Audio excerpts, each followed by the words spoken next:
The first of the touchstones is the setup and the perspective of downhill. I'm going to kick your ass posture. I combined these two because I wanted to keep it simple, because the main point is you want to get your hitters away from thinking that their setup is responsible for their success or responsible for their failures. You want them to bring in line, because you get, listen, how much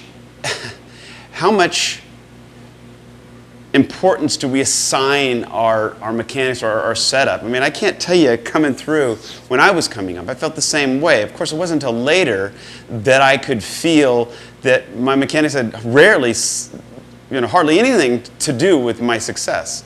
And when I'd make an out, I wouldn't just automatically feel, oh, I rolled over.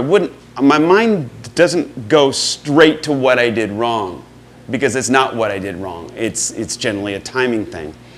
And, like I was saying in the introduction, that how much of our success is due to the precision and accuracy in the direction of force which our mechanics provide. Our swing lever mechanics provide that. Because if you're losing the barrel, you're doing something wrong. Like I showed an example in the introduction, that if your timing is off and you hit soft toss and you're losing the barrel, if your timing is off in a game, you're screwed. If the timing is on in soft toss, you can get away with having poor mechanics, is my point. And when you're hitting live, we spend so much of our time trying to keep our mechanics, perfectly. But what we want to do with our mechanics is to understand their function. To understand that their function is to go along with our timing system. We want it to connect to our timing. We want our mechanics, we want our swing levers, and we want our posture, in this case our setup, to go along. Does this setup, does it go along with connecting with our bodies? Connecting so that we can connect to the timing system? Does it work where we're able to maintain our posture? Does it work where when we start to rotate our levers through, does it work so that our levers can maintain the same angles with the bat in our hands and our grip? Does changing our angles, rotating the barrel through or rotating our arms through, does that change the lever of our angles and to the bat? And I think some good advice that I got as a young player is to get in a stance and a setup that is as close to your launch as possible. And I'm sorry, but this is not very close to my launch. If I'm here, I can tighten it up and get it on my front side, and it can be pretty darn close. But either way, you're going to have to unfold, because your arm's going to have to go here and unfold and get all the way down to here. All right. And I know a lot of times a player will get in a stance. That's why we see screwy stances, because most players make adjustments in their stance. I did it. But now that we're educating the mainstream, now that you guys are the leaders of this new movement of explaining that we don't have to worry about all the observations that people make about somebody's setup and assign so much success to the setups. Just look at Hunter Pence and how he goes through. How do you assign, a lot of the things that he does? Well, I can tell you, he does a lot of the do's right. He does the do's perfectly. It's just he doesn't make it look good, okay? Because he really doesn't care what he does afterwards. But when he's going through and executing, generally, if someone looks bad afterwards, something's breaking down in the middle of it. But he doesn't. At least for now. If he's really aware of what he's doing, he can get away with it. I remember watching Kirk Gibson. He used to get up there and take a swing, and everything was perfect. And then he'd take on the next swing, he'd go, and lose his posture and fall. Literally from a posture this way, he'd end up with his posture this way. I'd be like, oh my gosh. And you've seen Mickey Mantle and Babe Ruth and those guys, especially later in their careers, where they'd swing and they weren't able to hang on to it because they just really, it probably hurt. And so they would come out of it. They would come out of it late.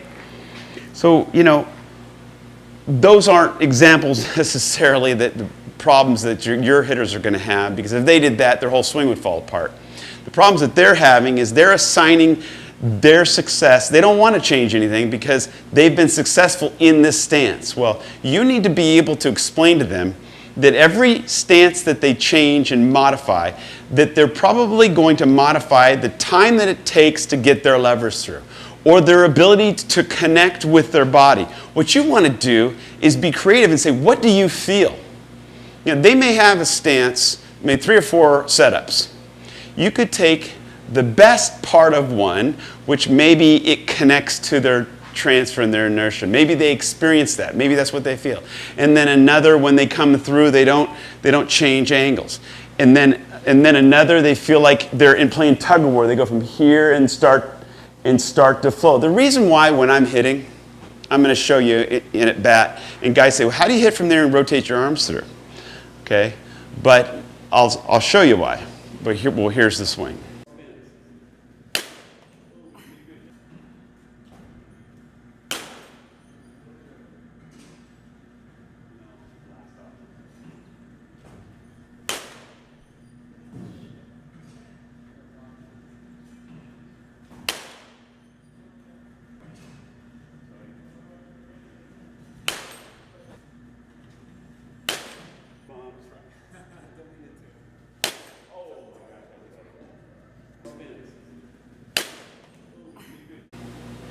So here's why. It's because my first move is forward, and as I'm going forward, I've also used it with my timing. So basically my timeline is so short that I can be right here, and when it's time to swing, okay, I can rotate my levers very effortlessly while I have inertia, while I'm bringing my arms with me, while I'm bringing my swing lever system with me. It's easy to manipulate them and to keep the momentum with me. I use just enough inertia to get a ballistic core turn. The ballistic turn allows me, I use just enough. I want to keep a short timeline, but I use just enough so that my top hand and top elbow is able to rotate freely around my body because it sends my arms flying freely around my body so that it's an effortless. So my hands are getting thrown through the zone. It's a lot harder if you make your timeline longer, if you're doing that. It's much harder to make your timeline longer. All right, so I'm going to be bringing this up in the riding stride, but I might as well make it here because the setup is where you're going to get it screwed up. There's going to be a little part of you that is going to think that a guy's standing here like this, kind of going like that. If I ever see, I saw a guy. He was doing this, just this very thing. He was trying out for indie ball, okay? He was going. I'm just thinking, he thinks that he's getting loose, ready to hit the ball. Oh my gosh, I'm seeing everything's disconnected. He'll never be consistent. This is a giveaway for someone who does not know what the hell he's doing. Here we see a young professional hitter, and he's doing a lot of things that the mainstream is teaching, and consequently, his hands are moving a lot. Now, you look at a Dave Winfield, and his hands are moving.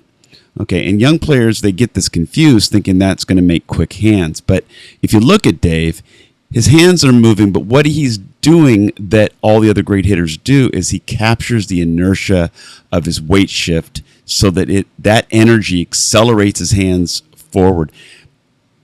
Even though his hands are moving, they're accelerating. Okay, so let's see how young players often misinterpret, or young coaches as well, and they're having their players push their hands back as their weight is going forward. Another thing guys will do is they'll stride out without a weight shift, when it's all about coordinating the transfer and the stride, coordinating hands back with the transfer so that you can use that energy. So as you can see, by the time he hits the ball, he has no energy that's accumulating in his hands. The barrel's not accumulating any energy. He's not capturing the energy from his weight shift. So by the time he swings, it's all arms. And if a coach is telling him to do that, the coach has no clue what the hell he's doing. He's screwing that hitter up. This is just a guy that nothing connects. I mean, that'd be like weightlifting and going, it's ridiculous. Come on, It's like you want to smack that guy. It's like, listen, connect it so that when when you do bring that connection, you can get some action out of it that you want. I think this whole controversy of not knowing what to do with the hands and how to line up the levers and what the best way to free up your hands, whether to be a reverse C and all that crap. I believe that all the problems come from the person who's either coaching or playing not feeling a connection with inertia. As soon as you feel connection with inertia, you don't have a question anymore how you're going to line up your levers, because it's a natural thing. Your arms want to get thrown around your body. They want to get thrown. If you were going to take your bat and throw it as far as you could, you wouldn't have a problem getting your levers lined up or getting your elbows thrown around your body with ease. All right? So as you saw when my swing, because I need the inertia to help me rotate through. Without the inertia, if I'm like this and I stride and then I stop and I didn't get my hands rotating through, there's no way I'd be able to rotate it through quick enough. So I use my timing mechanism, I use my timeline of my stride to actually allow my levers to rotate through. And the thing is I have a commitment. I have a commitment to attack the ball, because the plan is, as I've seen that ball, I know what I'm looking for. I'm looking for the detail. I'm looking for what I want. And my mind, my automatic mind says yes. You know, I mean, it sees it and it sees everything at once. And there's no question. It's as if, you know, if you get a ball underhand, you're not even thinking about holding back.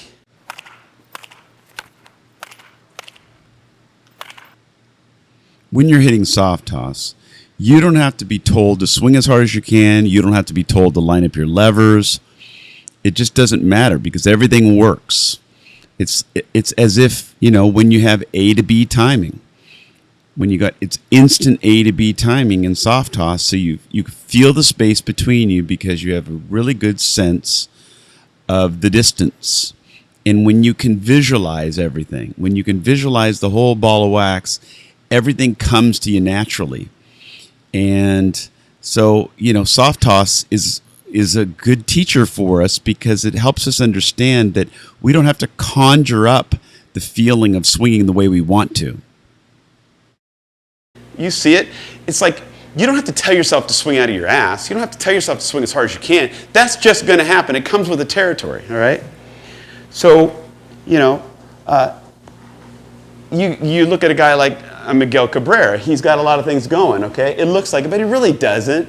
You know, he has this little thing where he does this kind of a move, but actually he's got it's actually pretty short, all right? It starts a little early, right? He does something, but it's way before he's supposed to even think about it, but he connects to his body and he does go forward.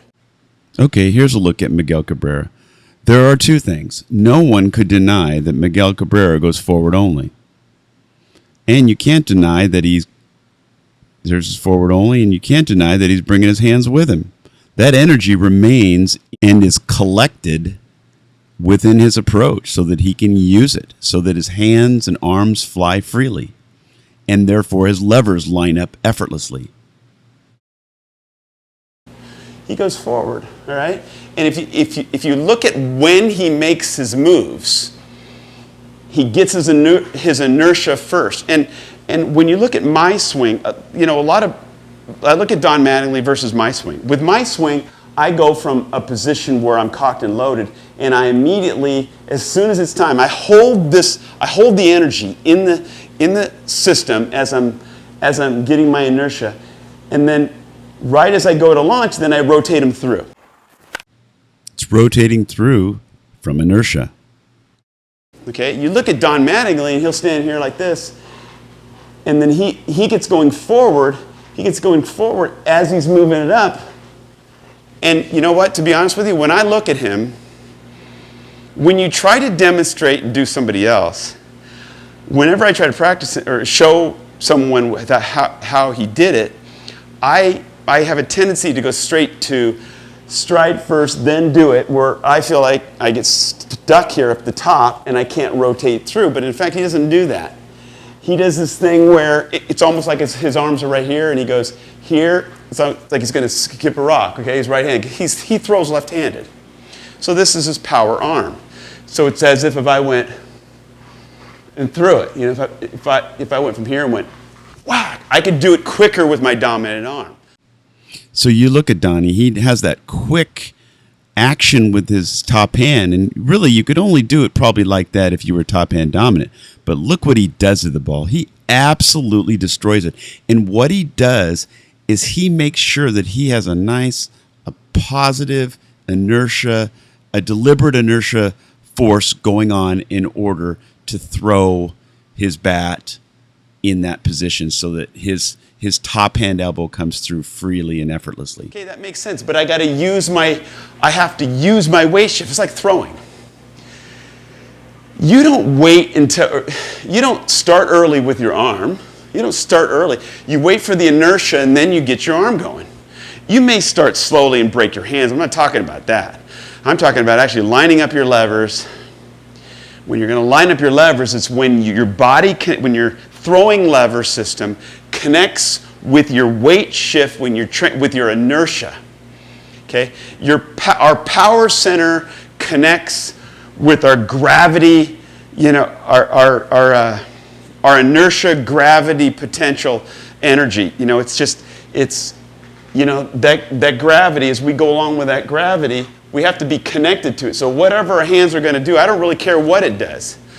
But here's my thing. If you're seeing things on a high level, if you understand that the job you're doing is more important than how you look, then that's not an excuse for having a crappy swing, crappy mechanics, weird mechanics. In the same way as if you were a weightlifter, I'll say this example again. Just like if you were a weightlifter and you had, crappy form, you're only going to get to a certain level and you're not going to be able to compete because you had bad form. All right? But the precise nature of your practice to understand that, okay, I can do this because maybe I hit right-handed. I can do this like I'm skipping a rock. Okay, but just think of it like this. If you replaced swinging a bat with having to throw a ball on time and actually hit a ball, and you had to hit a ball right where you're supposed to hit it, so you literally had to go like this, all right? Assholes and elbows release, assholes and elbows released, and you had to go and throw it and hit it, right? First of all, would you go like this? Okay, assholes and elbows, release. There's no way you would do that. Absolutely not. Because that sucker's going to come in fast. Would you go like this? Assholes and elbows, release. No way. You'd have your arm in the best, the best throwing position possible, where all you got to do is bring your lever through, and it's just ready to skip a rock. It's assholes and elbows, release, boom, and you'd fire it. Okay? Right? You're not locking yourself up. You're still in position to rotate through and hit it. But if you missed, would you take a bigger swing, or would you keep the bigot or the same size of rotation with your arm, or would you get itty-bitty small and try to be more precise with your levers? Okay, of course, you'd try to be more precise because you want to hit the ball, and I still haven't hit it, right? Okay, there it is, assholes and elbows. Don't miss, I was close there. You can't see from that angle. I was close. Okay? In the same way, if I kept missing, well, what am I going to do? Well, I'm going to try to be more precise, more precise, more precise. Anybody who doesn't do that is not aware enough. It's almost not their fault. You could almost say it's not their fault because they're not aware enough to understand the connection between the precise requirement of a shorter action versus them just trying to stay consistent, and hopefully they know that if they just keep swinging, eventually they keep reaching into the water trying to get a fish, and eventually they're going to grab onto one of those slimy things, okay? It's just, to us, it's absurd. In the same way, if a kid's running down the street, he said, yeah, but I don't get hit by I'm not getting hit by the car. Yeah, but son, you're going to get hit. You know that because you're thinking on a higher level, okay? They're not. And so what I see this in coaches. Coaches all the time. They think, I'm sitting there watching them work with the player, and they're focused on something that's absolutely not even relevant to the whole issue that the guys are having. Now that's your learning process. It's not a bad thing. It's just that if you're not trying to improve that, and I'm sure there are times when I'm doing it, there are things that you might see that I could add, okay, or that I should add. But that's the whole name of the game, and that's why I'm here to give this to you. So, okay, let's get back to the awareness and the precise nature. If that precise nature is required, okay, then that means you should always do your drills in the most precise way possible, even if it's using the top hand. There's no way if I was working on the top hand, if I went here and I did that, if that would actually help. Would that help? No, of course it wouldn't. And since it's not going to help, why would I ever do that? That would not be a do. That would literally be a don't. Okay. So I want to be because look, if I can rotate my levers through from here, I'm all cramped up here, even though I'm not really cramped, but I'm in a position where it's going to take a full rotation, and it's going to be, but as long as I keep the relationship here and I go through, it's a precise move. And then when I bring with two hands, then it's going to be a little bit longer. But I've been practicing a more precise move. Therefore, my levers are going to work. And they're going to connect with my weight shift, just like throwing. Throwing has to connect with your transfer. Nothing happens with throwing and hitting unless your swing levers and throwing levers and mechanisms connect with your inertia. They don't start to line up. Your throwing levers do not begin to rotate through until it connects with the weight shift.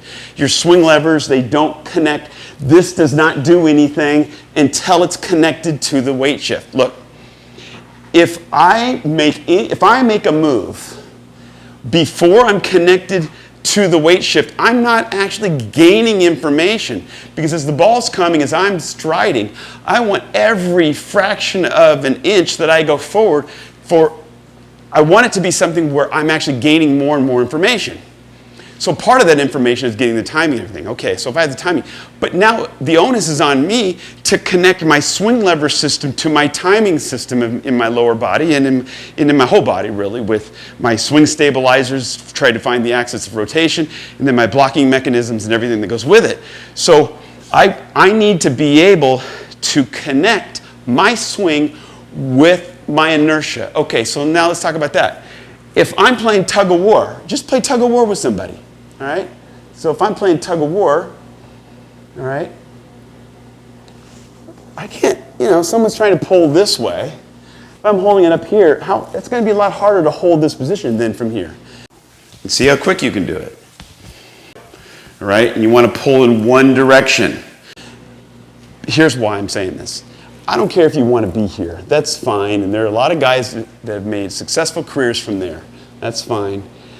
But you have to be able to keep your posture, which is the next part of this, which there's not a whole lot to say on this because I've gone over it. But your posture has got to be downhill.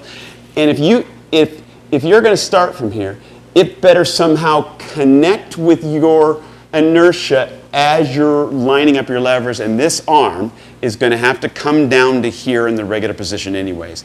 And it's got to do it while the inertia is coming through, because if it does it before, then that's kind of ridiculous that you have them up there. If it does it too late, if it's in a position where by the time you land you're still not through, you're going to come through way too sharp. Okay, so there's so many things that you could do wrong. So what's important here, the number one thing is that you're in launch position where it's connected, where you're in a position to pull. And you know what? I'm going to throw something out at you that maybe the first time I say it, you don't get it, but just hang with it. And you trust me, and you trust what I've said, and I don't just say things lightly. I mean it. And if you examine this, you'll understand it. To be a good hitter, you want to be in front of your swing where you're pulling it. You're in front of your swing. You're capturing the inertia.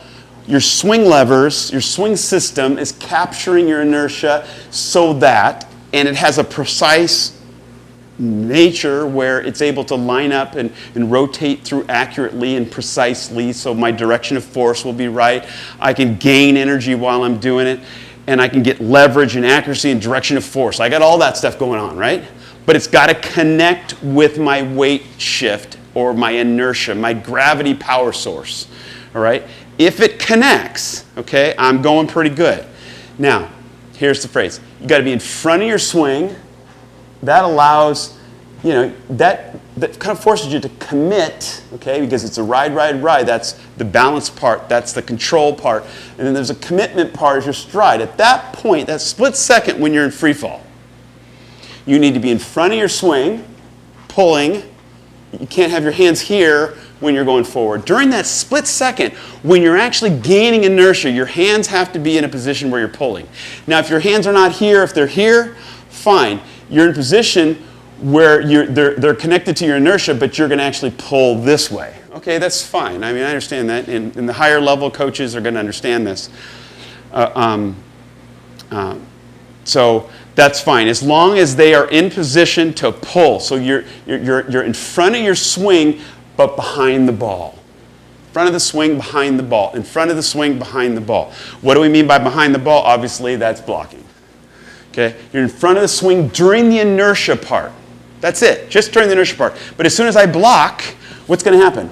Well, if I Ken Griffey it, I got my hands here, so I go from here to there, right?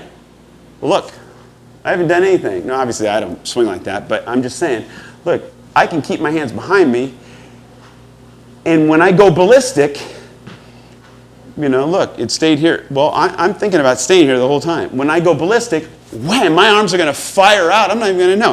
I got to pull my hand. There's no time to pull your hands in. And plus, if you pull your hands in, you're going to have to do it before you even thought you needed it. Okay? So you have to connect to that inertia. You have to be in front of your swing for that split second, and then behind the ball, which is blocking. All right?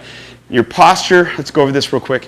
Your posture is also, I'm going to kick your ass. Now, a lot of times players don't know how to get onto the backside and be downhill. Even if they're 50-50, they don't know how to go and get downhill without looking weird. Well, one thing you can have them do is if they insist on 50-50, here's a quick way to get them to feel from 50-50 to feel 60-40, 70-30, even 90-10, or 80-20 at least. Okay, so here's my 50-50. Okay, what you do is you sit, you let your ass come out a little bit, all right? Just like you're going to lift heavier weights, your ass is going to go out a little bit, but it's under you, all right? So your ass kind of comes out a little bit. Rotate about 20, 30, I don't know, 45 degrees, I don't care. Rotate it just like you're going to do when you bunt. What do? You're holding the bat like this, and what do? You kind of bring your hands here, and you rotate, okay? What did that do? That brings your knee in, ready to ride on your back knee, all right? Puts you in position there. It also puts you in a downhill position from your back leg. So from your setup, you need to be able to go like this. If a guy is so 50-50 that he can't pick up this foot without doing this, he's got a problem, okay? Now, once he gets into his final setup, he may not be able to do that until he lifts it up and goes forward. But when I lift up and go forward, I can't have this knee stay there. I can't do this. I can't do that. If I'm going to stay 50-50, I have to have felt this downhill. I got to have felt this, and then I close it up again. Once I feel this, once I feel that downhill, and I've rehearsed, it's the time when you're going to do the rehearsal, then I can straighten back up, and this knee is in there ready to go. Because once I go from 50-50, once I go forward, this knee better come in. Now, don't mistake what I'm saying that it's going to come off like that. That has to do once the swing, this is only going to happen at release. And a lot of players get this all mixed up. They think somehow, and you hear coaches say this, almost as if it's a do, if it's one of our touchstones. It's not, and you know it. They will literally say, oh, well, if you pinch that knee, you'll get more power. Jeez, on what planet does that work? You know, I'm going to throw a bale of hay, okay? Right before I throw it, I'm going to pinch my knee. That's not going to do anything. And remember, if it doesn't work for the most obvious thing, then it's not right. If it's not, look, all they have is the movement that they come up with. They don't have any other movements. They don't have any other examples. The only example they have is their movement. And they can't prove that because they can't associate it with other movements that you know are correct. Or in their case, if they try to associate them, you know that they'll be wrong. So here's how you feel the downhill, all right? We know, I'm going to kick your ass, all right? what this does is this allows you to get a downhill perspective as if the ball's under you, because perspective and awareness is important. Also, you're going to want to, of course, you're going to close back up again, but you just want it so that as you do go, that knee will come in. The next thing is you want to be able to be leaned over the plate a little bit. Now, that doesn't mean I have to be falling. As a matter of fact, the more my ass comes out, the more I won't fall, all right? So I can be leaned over, but that little bit wanting to lean over a little bit. Now, I'm not saying lean over to where it's almost like you're looking for an outside pitch. Remember, you're only hitting balls in your nitro zone. So, shoot, if your nitro zone is inside, and you have the ability to lean and put the inside zone on the outside corner, fine, okay? But I'm not imagining that. I'm imagining you're looking kind of down the middle reach. If that's the case, or up, or whatever your zone ends up being, whatever that player ends up, and you find that out through front soft toss, you can immediately see their holes. So through some front soft toss, you're going to see that. But so you got posture this way, downhill, you get a visual perspective, a mental perspective, and also this is where you set up your dynamic balance, because it's not only this way, but it's also leaned over this way. So not only this way, but this way, okay?